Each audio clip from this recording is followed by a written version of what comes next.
So we're looking at the back of a Bobcat T590 compact track loader here. We're going to talk to you about the rear engine compartment.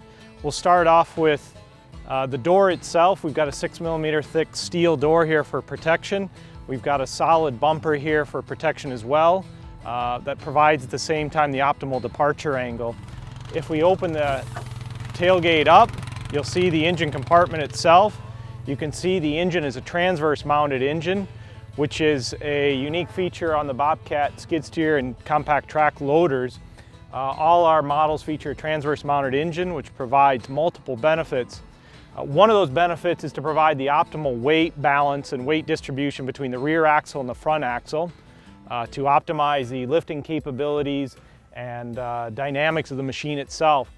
The second benefit that it gives us, which you can see here, is easy access for daily service points, such as the fuel fill point, which is located at an easily accessible point, whether it be filters, whether it be engine filters, whether it be air filters, whether it be the battery. So besides easy access for the daily service points on the engine, the other piece that we have on the rear of the Bobcat machine to highlight is the cooling package itself. First of all, we pull air from the top of the machine through the cooling package here, cool the engine, disperse the hot air out the side of the machine, and that allows us to provide the coolest, cleanest air into the machine and dispel it in the best location possible to minimize disturbance around the machine itself. What I'll demonstrate here is access to the cooling package. So first of all, we remove the protective screen here. No tools required. Set that to the side. We can look at the cooling package here, a stack cooling package.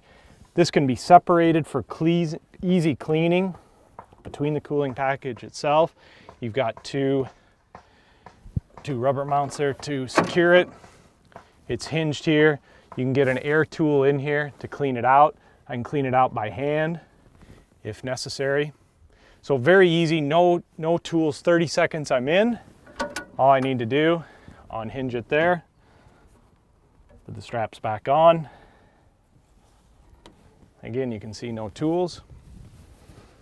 Grab the protective screen.